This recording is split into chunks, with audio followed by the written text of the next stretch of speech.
I would have to take recourse to Islamic eschatology to locate the implications of that attack in the larger framework of Islam's conception of Akhir Zaman, because I am convinced that it is located precisely in that subject.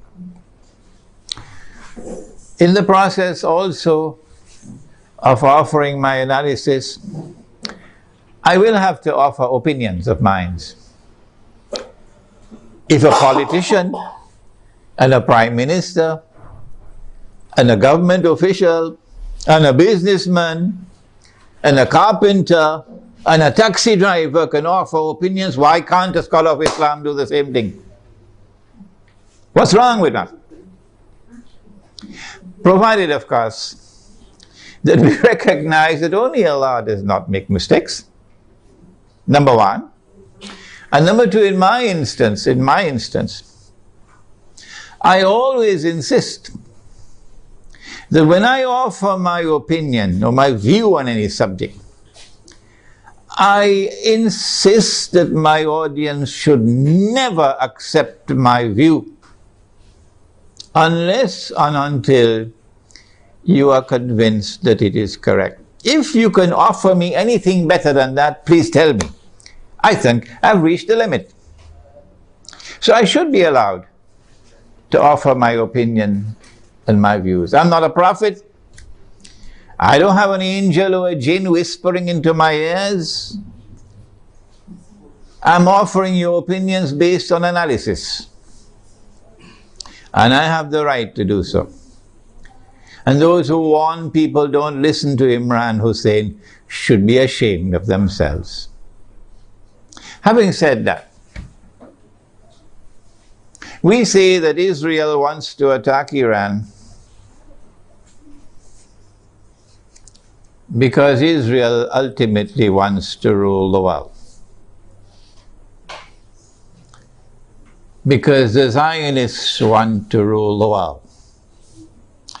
Because the Judeo-Christian Zionist European Alliance wants to deliver to the state of Israel the status of ruling state in the world. That's why we believe all these wars are taking place. But why does Israel want to rule the world?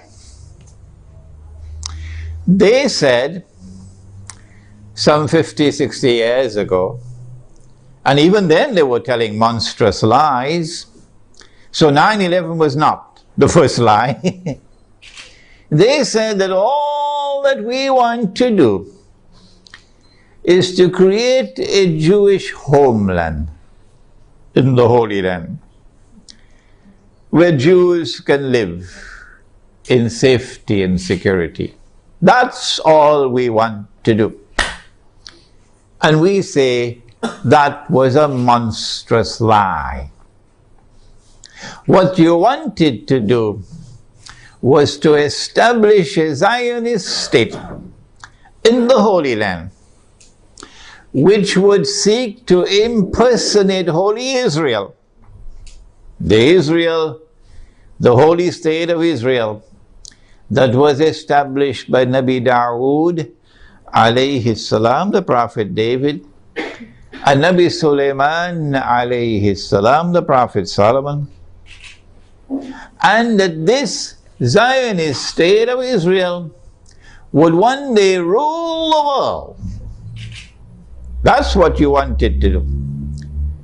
And you want Israel to rule the world so that one day,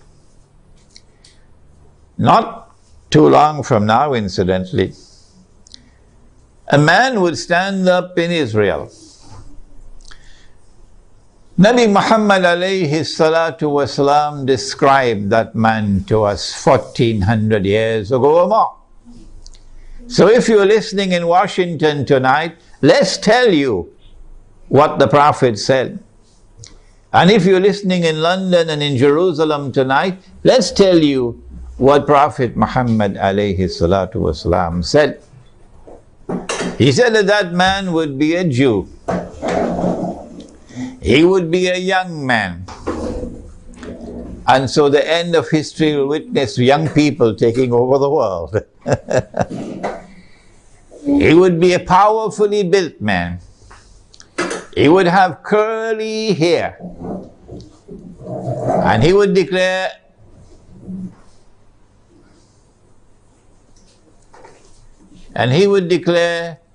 I am the Messiah. But that would be a lie.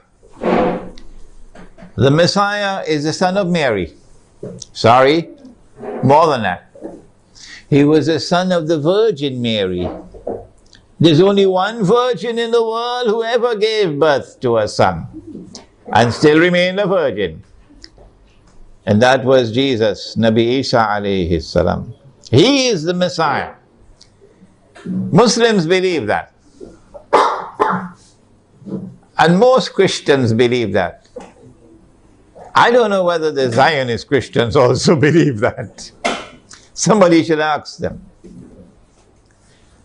He is the Messiah.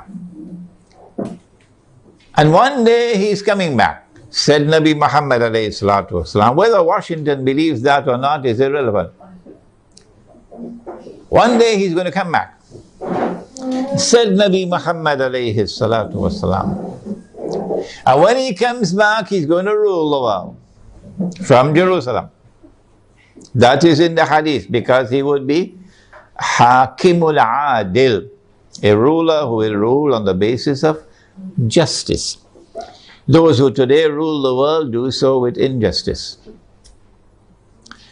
That's why they want this Israel to rule the world. Because that man who says, I am the Messiah, would not be the son of the Virgin Mary. No, said Nabi Muhammad alayhi salatu wasalam, he would be al-Masih Dajjal, the false Messiah, the antichrist. Every Muslim knows about him. Most Christians know about him. I don't know about the Zionist Christians. And so lots of people know this subject. And that moment when that man is going to rule the world from Jerusalem appears to me to be around the corner. Maybe 20 years, maybe 30 years.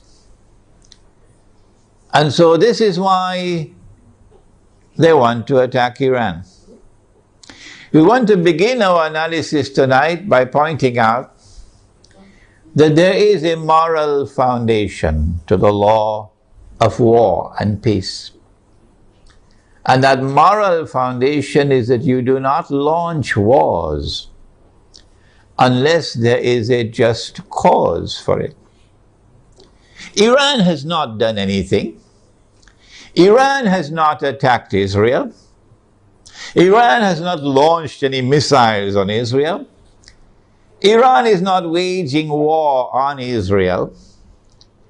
And so, in accordance with your Israeli law of war, which has an immoral foundation, no morality attached to it, you have the right to wage war against the people unjustly. And so, an attack on Iran would be unjust war. It would be an act of dhulm, in using the language of the Quran, an act of wickedness. Those who launch the attack would be a people who are committing monstrous sin. But I want to say something more. To those who are beating the drums of war in the Arab world, and who are looking forward to the attack on Iran, that you are beating the drums of unjust war. And when the attack takes place, you will be committing the same sin as supporters of the war, as those who are themselves perpetrating the war. And shame on you! Shame on you, we say to you, straight to your faces, from here in Malaysia, that if you support the attack on Iran, you are supporting unjust war. You are yourselves a party of dhulm, and Allah does not provide guidance to the people who commit dhulm. One of the reasons why many Arabs, not all Arabs, not at all, but many Arabs are beating the drums of war, looking forward to an attack on Iran, is because Iran is Shia.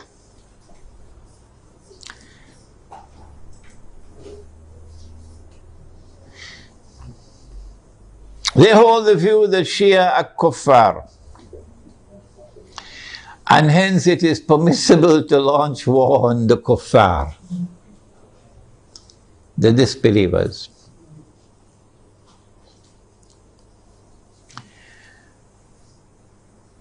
How can you come to this conclusion, the Shia are kuffar?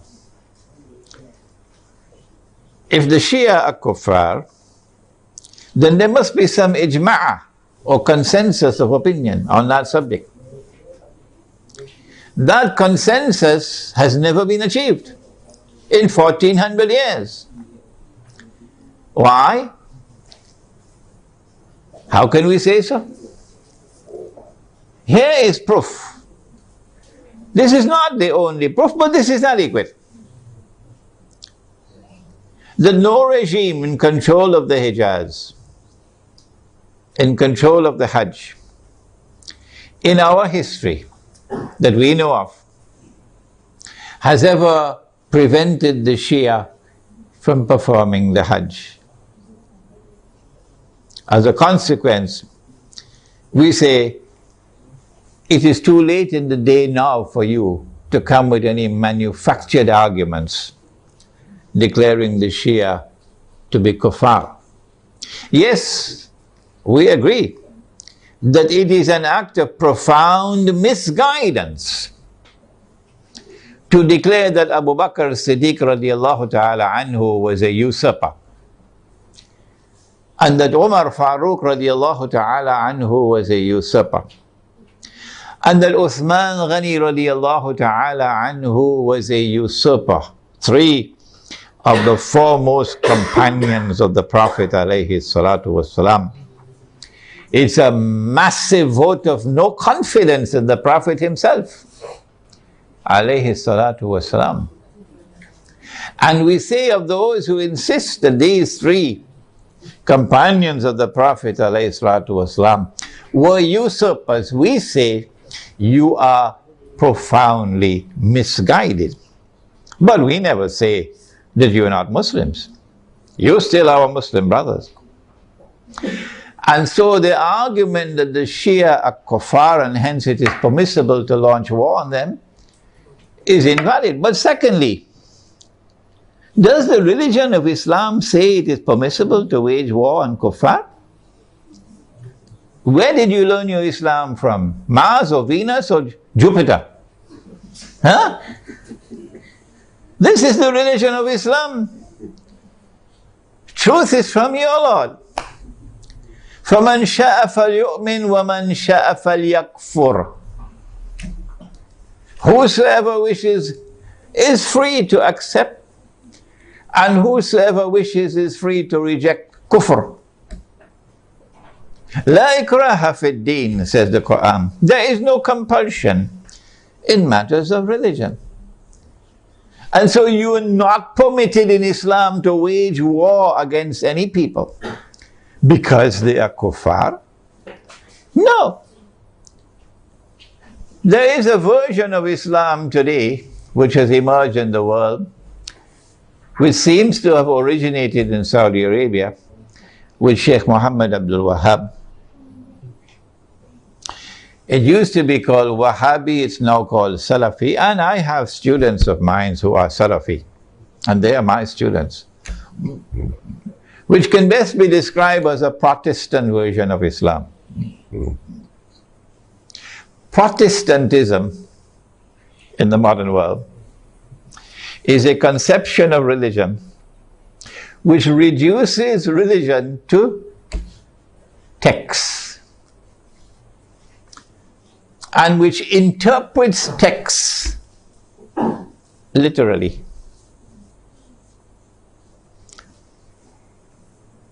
As a consequence, Protestant Islam is incapable of distinguishing between appearance and reality, particularly when they differ with each other. But let's leave that fairly technical subject for a while. It is Protestant Islam today which is beating the drums against the Shia. Muslims who are Sunni and Muslims who are Shia have lived together for 1400 years, peacefully, amicably, without any boxing gloves, fighting with each other, without any bloodletting. And it is strange that at a time when the Zionists are about to move to the final stage of the mission, there should come this strange drum beating from that version of Islam with great hostility to the Shia and paving the way for promoting war against the Shia. They call it a jihad against the Shia. They would like to force the Shia to abandon their Shia beliefs and to become Sunni. Do you do it by warfare? Actually, although they themselves may not understand it, the drum beating against the Shia and the attack which is about to be launched on Iran is located in a larger framework in which those who are waging war on Islam are seeking to do something that will function as a catalyst for creating Sunni-Shia civil war in the world of Islam. Sunni-Shia civil war would be something that would be massively beneficial for Israel. Number one, Sunni-Shia civil war will make Islam look negatively, a negative image in the world. At a moment when Islam is center stage in the attention of the whole world. Number two, Sunni-Shia civil war in Islam, Sunni versus Shia, would function as a diversion, diverting attention, both Muslim and non-Muslim attention, away from the plans of the Zionists to rule the world. Thirdly, Muslims fighting against themselves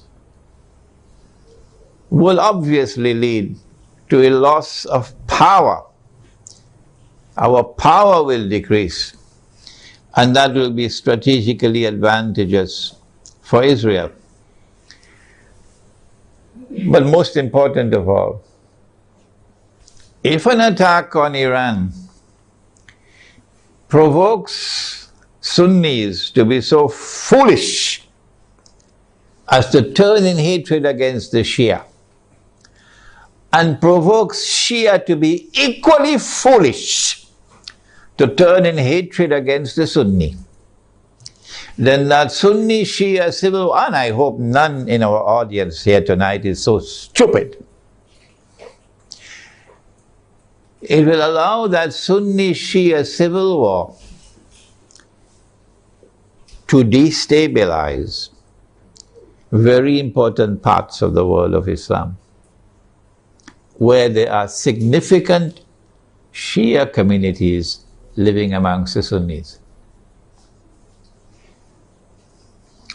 Before we turn to identifying those areas which can be destabilized and advantageous for Israel, let us conclude this section by asking, how should Sunni Muslims around the world, who I hope would listen to this lecture, how should Sunni Muslims respond to an unjust Israeli and NATO attack on Iran?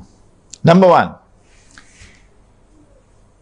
Sunni Muslims must follow the guidance of the Quran and the guidance which has come from Nabi Muhammad alayhi salatu wasalam, and not follow CNN and Al Jazeera. And you must support the victim of aggression. وَلَوْ عَلَىٰ أَنفُسِكُمْ. Even if the victim of aggression is not your friend. In this case, he's your Muslim brother. You must support the victim of aggression, and you must condemn the aggressor. That is the first response. Iran will be a victim of aggression, and Israel will be an aggressor. How should Pakistan respond if Israel attacks Iran? And I hope the Pakistani people are listening. How should Egypt respond if Israel attacks Iran? Pakistani Muslims and Egyptian Muslims must ensure that they, the people, don't wait on the governments and don't wait on the armed forces. The people must respond by showing massive popular support for Iran as a victim of aggression, and must clearly condemn not only those who wage war on Iran, but also those who support those who are waging war on Iran, with particular reference to the government of Saudi Arabia. Number two, so we have dealt briefly with the Sunni Shia civil war problem. War on Iran, and my gosh, look how much time has gone. War on Iran obviously is going to impact on the world economy. Number one, on the price of oil. Not only because Iran is a major supplier of oil, but also because Iran is located in that basin that the Iranians call the Persian Gulf and the Arabs call the Arab Gulf, and they're still fighting over the words. This is the oil basin, and the river Euphrates enters into this basin. And Nabi Muhammad alayhi salatu wasalam told us 1400 years ago that the river Euphrates will uncover a mountain of gold. I suggest that you don't wait for the metal. I want to suggest to you that this is not a text to be understood literally. Protestant Islam is going to wait for a mountain of the metal. Let them wait. And we're not speaking disrespectfully of Protestant Islam. No, we're not speaking disrespectfully of the Salafis. Let me repeat it. I am not speaking disrespectfully of the Salafis, and I'm not speaking disrespectfully of their methodology or for literal interpretation of the text. All I'm saying is let them wait for the mountain of the metal. We interpret the text differently. And we say that mountain of gold is already here. And it's black gold. And it's oil. And the Prophet prophesied that they're going to fight over it. And in the end, 99 out of every 100 are going to be killed. Conventional wars don't kill 99 out of every 100. Conventional wars do not kill 99% of all combatants. This has to be nuclear war to kill 99% of all combatants. Okay? So the Persian Gulf or the Arab Gulf is waiting for nuclear attacks. The price of oil is going to shoot up because Iran can also block the Straits of Hormuz. Yes, in our Iranian territory on this side and Oman on that side. It's not difficult for Iran to block the Straits of Hormuz and disrupt all the passage of oil tankers. So we can anticipate fairly confidently that the price of oil is going to escalate dramatically once the attack takes place. And the American government knows that. And that's why the American government does not want Iran to be attacked. Because the American government knows, and the Federal Reserve knows, and the bankers also know, that the US dollar is going to collapse. It will not survive an Israeli attack on Iran with the price of oil shooting up through the roof. And if the US dollar collapses, of course, they're going to have to demonetize the US dollar. It will no longer be legal tender. They have to have something in place. They probably already have something to replace it, but at a fraction of its previous value. The American economy is going to collapse. Large numbers of white Americans are going to lose their wealth. And many of them are going to be listening to this lecture. There's going to be chaos in the United States when the economy collapses. There can be riots in the United States, and they're already anticipating that. And so an attack on Iran would lead to economic, financial, and monetary consequences that will be disastrous for the US economy. Israel wants to become the new ruling state in the world. And for that you have to go to my book. Would someone kindly give me a copy of Jerusalem in the Quran? You have to go to my book, Jerusalem in the Quran, for the Islamic eschatology. The Dajjal, when he's released on earth, will live for 40 days. The Prophet said, one day like a year, one day like a month, one day like a week, and all the rest of his days like your days. We said a day like a year, and Britain became the ruling state in the world. And the world experienced what they call Pax Britannica. It wasn't Pax at all, it was only war. And then came a day like a month over here, and the United States of America replaced Britain as the next ruling state in the world. And Pax Britannica was replaced with Pax Americana. And the British sterling pound was replaced by the US dollar. And we said, this is our opinion, that a day like a year came to an end and was replaced by a day like a month. This is the first time in our history that this hadith was interpreted this way. And now we are saying that a day like a month is coming to an end, and a day like a week is commencing. And so there has to be a passage from the United States to a third ruling state. And 10 years ago when this book was published, we said the third ruling state is Israel. Israel wants to become the third ruling state.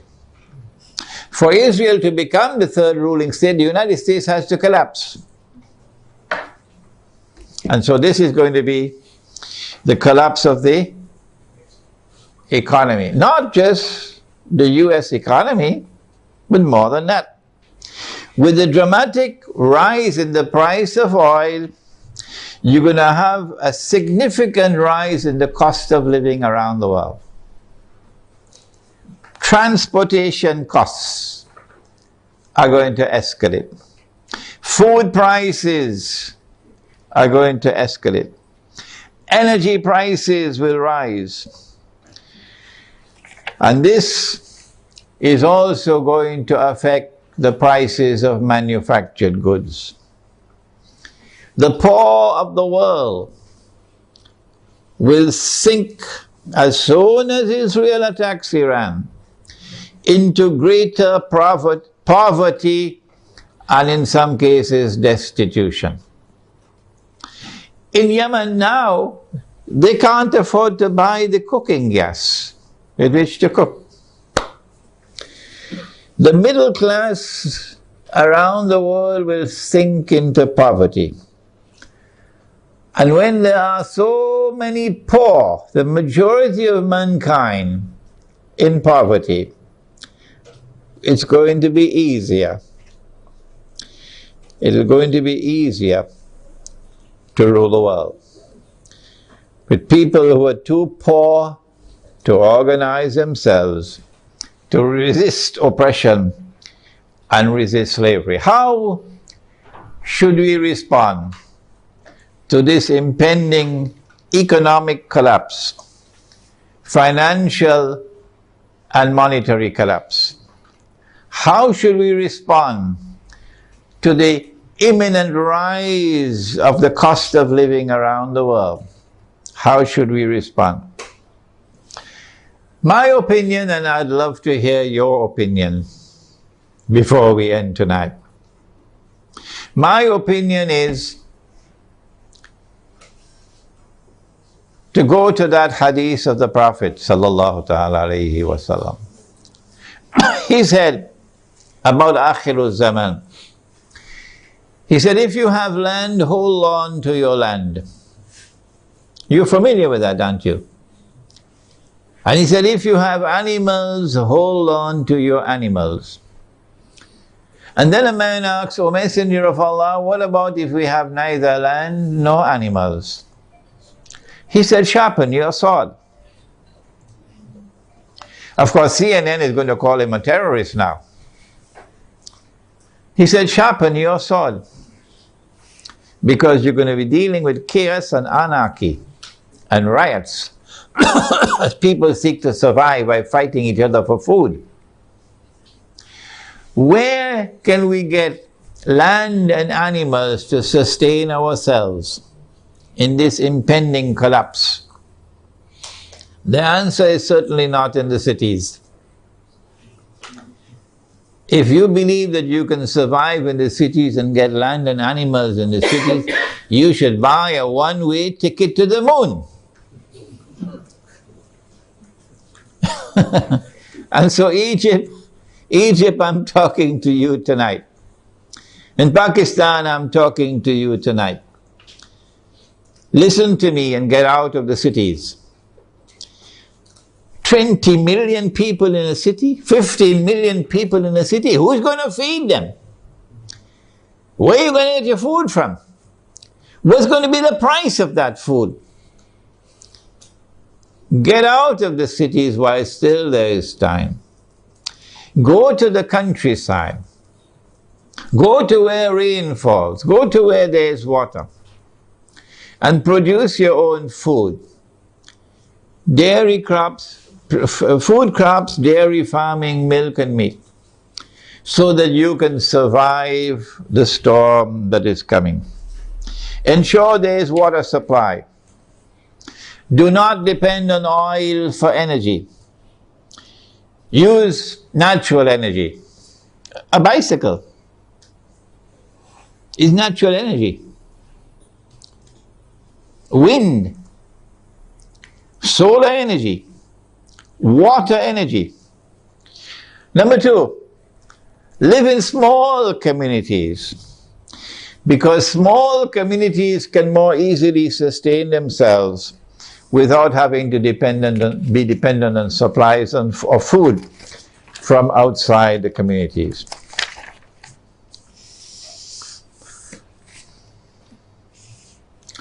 We now return to Pakistan.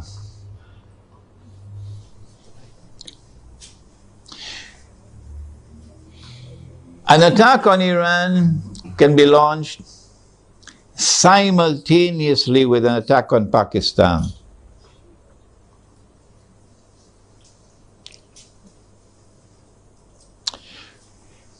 The purpose would be to eliminate Pakistan from the nuclear club.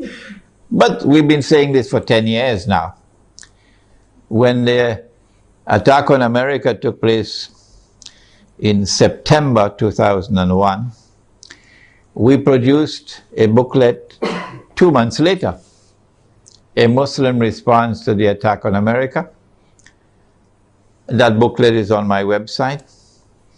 And in that booklet, we said that those who planned and executed 9/11 had as their ultimate target Pakistan.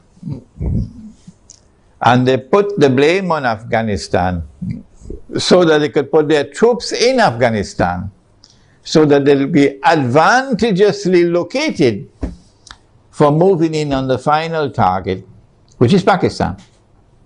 Why Pakistan? Why is Pakistan so important? The answer is Pakistan is a member of the nuclear club. It is the only Muslim country which possesses nuclear weapons. And according to the Bible of the Zionists, no Muslim country must be able to defend itself. The Zionist Bible says that no Muslim country must have nuclear weapons. But the Zionist Bible says Israel can have as many nuclear weapons as it wants. And Israel should be able to also use its nuclear weapons according to their moral law. And because Pakistan has nuclear weapons, Pakistan has to be denuclearized. Their strategy for denuclearizing Pakistan appeared to me 10 years ago to be to try to so destabilize Pakistan that there may be civil war in Pakistan, and then use that civil war as an excuse that we have to save the world from a nuclear holocaust. We have to save the world from nuclear weapons landing in the hands of terrorists. And so we have a mission. For the sake of mankind, we have to attack and invade Pakistan and destroy the nuclear plants in Pakistan and destroy the nuclear weapons in Pakistan. And also break up Pakistan into bits and pieces so it can never rise again. When that happens, of course, we must have a Zionist friend to take over and control all the pieces. And it is time for Muslims around the world to recognize, including Muslims in Iran, that Israel's most strategic partner, most strategic ally in the world today, after the United States, is India, with Saudi Arabia neck and neck behind India.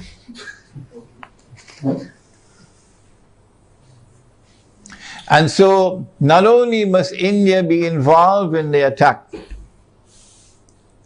but also when the attack takes place on Pakistan, and if it succeeds, then in the sequel it is India who must now control the region on Israel's behalf.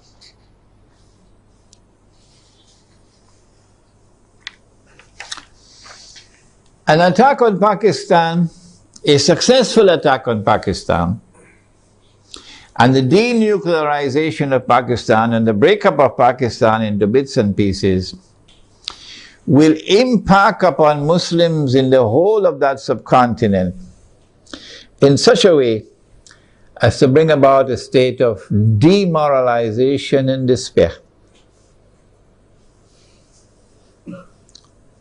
and send shock waves to Muslims in the rest of the world. That one of the largest Muslim communities around the world, in India, Pakistan and Bangladesh, have now come under the foot of Hindu India.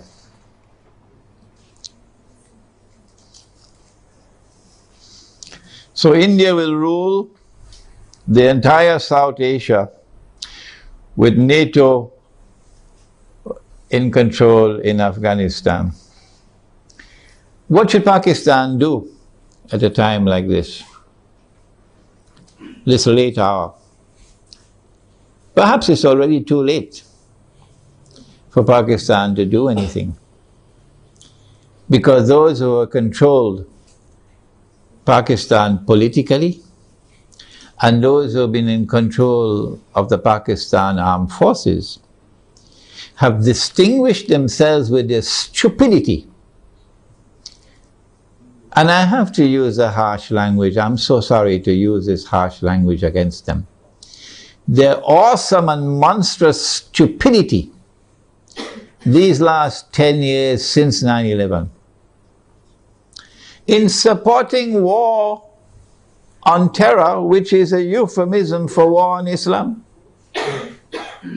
supporting NATO in the attack on Afghanistan, your innocent Muslim brothers in Afghanistan, and you supporting NATO, killing innocent people. But more than that, handing over the territory of Pakistan to the Zionists. Have you no shame?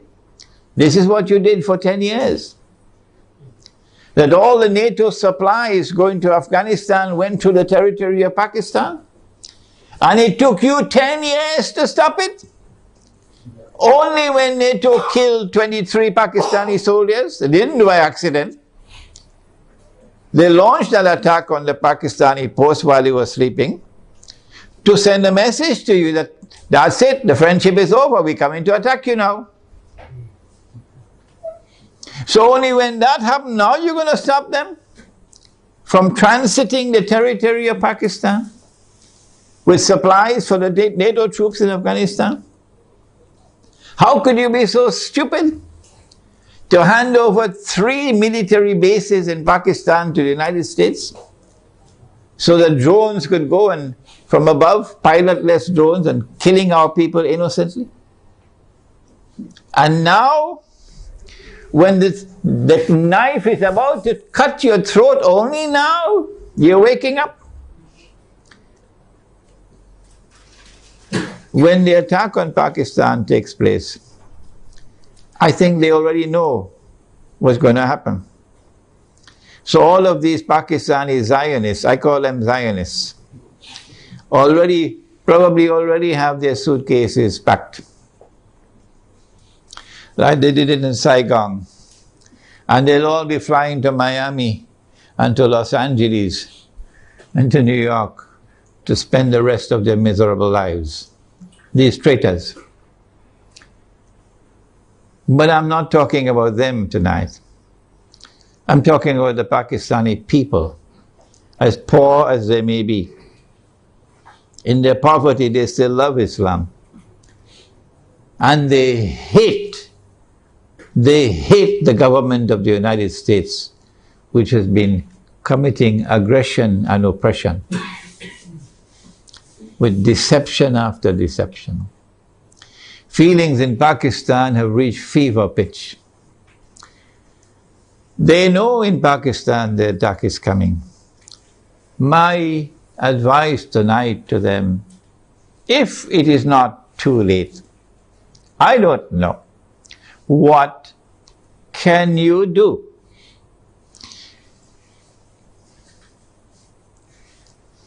My answer is, if you are to win Allah's help, you got to put your house in order. You got to abandon those who are fighting over sectarian issues. Stay away from them. Get away from these people. Number 2, Allah made riba haram. Pakistan is miserably poor today because of riba. The paper that you're using as money in Pakistan, the rupee, is bogus, it's fraudulent, it's utterly haram, and it's a vehicle of riba. Your ulama in Pakistan have not been able to recognize that all these years. Go look for those scholars of Islam in Pakistan who can recognize that paper to be bogus and fraudulent and haram, who can recognize so-called Islamic banking to be delivering riba through the back door, who can recognize that membership in the United Nations organization and submission to the Charter of the UN is a recipe to slavery, who can recognize that membership in the International Monetary Fund, which prohibits the use of gold as money, is a recipe for slavery. Look for such scholars of Islam and follow them. And also for the people of Pakistan, get out of the cities, go to the countryside, and seek to produce your own food to sustain yourselves in a tomorrow that is coming that's going to be horrible. Let us now turn to implications for the United States of America.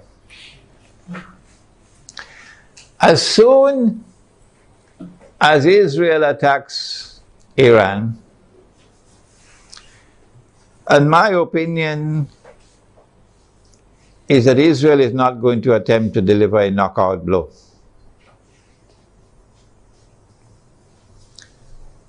Israel will attack Iran in order to commence wars that she hopes will follow one after the other. As soon as Israel attacks Iran, the first implication is that Iran is going to attack Iraq. And Iran is strategically poised, advantageously poised, to attack the United States in Iraq. As soon as Iran is attacked, Shias around the world are going to respond with solidarity with Iran. And that includes the majority population of Iraq, which is Shia. What about the Sunni in Iraq? The Sunnis are waging a war against the United States. They want to get the United States out of Iraq. And if Iran attacks Iraq, the Sunnis are going to also intensify their attacks on the United States. And so the United States is going to be in a no-win situation in Iraq. You'll be facing enemies fighting you on all sides with no friends around you. None. I don't think, and I hope and pray, I don't think that NATO will succeed in getting the Turkish government to act so stupidly to attack Iran. I don't think it's going to happen. No. And let us pray that the Turkish government is not ruled by fools. And so NATO and the United States in particular are going to be faced with war in Iraq that they cannot win. And they can lose. They can lose. And this is what Israel wants. This is what Israel wants. But there's another battlefront I want to turn to now. And this is where we need our military analysts. I wish we had some here tonight. That Iran is also likely to attack Bahrain. And it should not be difficult for Iran to take Bahrain. Bahrain cannot stand up to an attack from Iran. Bahrain is just across the water from Iran. I am suggesting to you that Iran was going to attack and take Bahrain. And if and when Iran attacks and takes Bahrain, then there's a causeway between Bahrain and Saudi Arabia where you could drive back and forth. The road will be clear to Saudi Arabia. I am anticipating, and the Saudis probably already have their plans laid out very well, because they know what's going to happen. And Israel already knows what's going to happen. That they're then going to turn to the United States to invoke whatever secret agreements they have of defense. That the United States has to intervene in Saudi Arabia to protect Saudi Arabia from an attack from Iran. I think the Zionists in the US Congress will ensure, even though the US armed forces would not want to go in there, even though the Barak administration would not want to go into Saudi Arabia, the Zionists in the US Congress will ensure that American forces will have to enter into Saudi Arabia to face Iran. I'm also suspecting that they might do the same thing with Pakistan, to force the Pakistani political leadership and military leadership to follow some secret agreement they probably already have, to bring Pakistani troops into Saudi Arabia to face Iran. If that happens, number one consequence will be the United States will be facing two fronts where they're going to lose the war. The first front will be Iraq, and the second front will be Saudi Arabia. And Pakistan will be facing defeat in Saudi Arabia and civil war in Pakistan. In order to save the United States from defeat, Israel will have to intervene. And so history will repeat itself for those who have been reading Jerusalem in the Quran. In order for the passage from Pax Britannica to Pax Americana to take place, you remember? The First World War had to take place. And in the First World War, the Germans brought in their submarines. And Britain, the island, was marooned, surrounded by German submarines. And Britain would have lost the war. And at that critical moment, the Zionists then brought the United States into the war, despite the efforts of men like Henry Ford. And when the United States entered into the war, then Britain was saved from defeat. But the consequence of that was that Britain was no longer the ruling state in the world. And the transfer of power from Britain to the United States was well on the way as a consequence of that First World War. So I am suggesting to you that the planning that is now taking place is a repeat of what happened then. That they're setting a trap for the United States, so that the United States is going to be led to a situation where it's going to be facing defeat in Iraq and in Saudi Arabia. These are my opinions, you don't have to accept them. And only one power in that region could intervene to save the United States from defeat, and that is Israel. And that would be the bell being rung. That this is the passage of power now from Pax Americana to Pax Judaica. And so our Islamic eschatological analysis is that the United States is being led with a controlled demolition of the US dollar, not happening by accident. A controlled demolition of the US economy is not happening by accident. And a trap being set for the United States militarily, so that the United States will no longer can no longer be recognized as the ruling state in the world, and Israel can replace them. I want to end now by turning to two actors, and we thank Allah that He created both Gog and Magog. If He had created Gog alone, we would have been in a lot of trouble now. But He created both Gog and Magog. And He gave both the Gog and Magog the power that none can fight them except Allah Himself. So if Gog and Magog turn against each other, they'll destroy each other, wouldn't they? I think that for Russia and for China,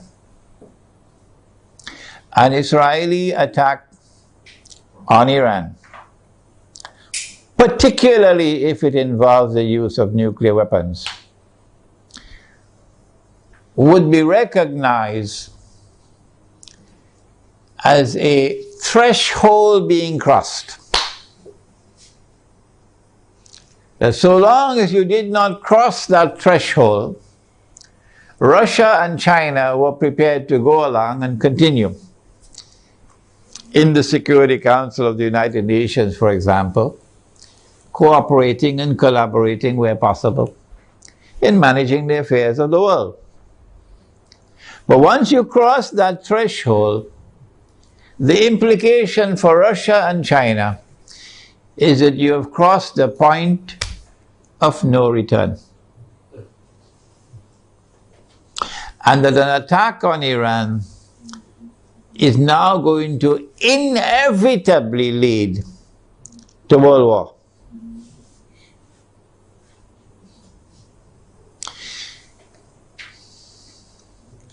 That after Iran and after Pakistan and after the Arabs, the Zionists are going to turn on China and Russia to make sure that China and Russia also bend down their knees and accept Israel, so that Israel can become the ruling state in the world. No Jew is going to accept Dajjal as the Messiah if Israel has not established its dominion over the whole world. No Jew will accept Dajjal as the Messiah when he comes if Israel at that time has not established its political and economic dominion over the world. And that includes Russia and China. And so Russia and China would know, today it's them, tomorrow it's us. And they're not going to wait until tomorrow to recognize that. The minute Iran is attacked, they will recognize that the threshold has been crossed and that we are now moving inevitably towards nuclear war. Russia and China acted strangely on Libya. You remember? When the vote came to the Security Council, they abstained, knowing full well that if they abstain, the resolution will be carried. And that is the end of Gaddafi and end of the Libyan government. Why did they do that? I have asked the question. I have an answer, but I can be wrong. I felt that perhaps they knew what the plan was. And they wanted to let the Western world, NATO, to sink deeper and deeper into a quagmire. You know, like shifting sands, you can't get up. So eventually, they will end up in the graveyard, and only then will Russia and China attack them. How are Russia and China responding to Syria at the moment? How will Russia and China respond to an attack on Iran and on Pakistan? My understanding is that Russia and China are going to be quite different in the way they have behaved so far in international affairs. Quite different once the attack on Iran takes place. And so we will be heading ultimately towards world war. A world war which the Quran has anticipated when Allah spoke about Gog and Magog. And when He said in Surah Al-Kahf, وَتَرَكْنَا بَعْدَهُمْ يَوْمَئِذٍ يَمُوجُ فِي بَعْضٍ, which can mean, one of the possible meanings is that on that day Gog and Magog are going to clash with each other. If Gog and Magog clash with each other in nuclear war, with thousands of nuclear weapons being used, what will be the consequence for the world? Let me end with Surah Al-Isra, the ayah or the verse of Surah Al-Isra, in which Allah says, بَعْدَ أَعُوذُ بِاللَّهِ مِنَ الشَّيْطَانِ الرَّجِيمِ وَإِن مِّن قَرْيَةٍ إِلَّا نَحْنُ مُهْلِكُوهَا قَبْلَ يَوْمِ الْقِيَامَةِ أَوْ مُعَذِّبُوهَا عَذَابًا شَدِيدًا كَانَ ذَلِكَ فِي الْكِتَابِ مَسْطُورًا. And not a single town or city will escape. They'll all be destroyed. And those which escape destruction will be punished with terrible punishment. And all of this is inscribed in the book.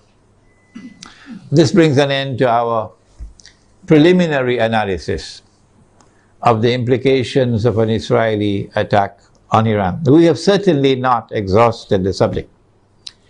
And it is likely that we'll have to come back to the subject in a second and a third lecture. But I do believe that we have done sufficiently tonight to provoke you now to think on the subject. And I'll be very happy to hear your views and your responses. ربنا تقبل منا إنك أنت السميع العليم وتب علينا يا مولانا إنك أنت التواب الرحيم برحمتك يا أرحم الراحمين آمين.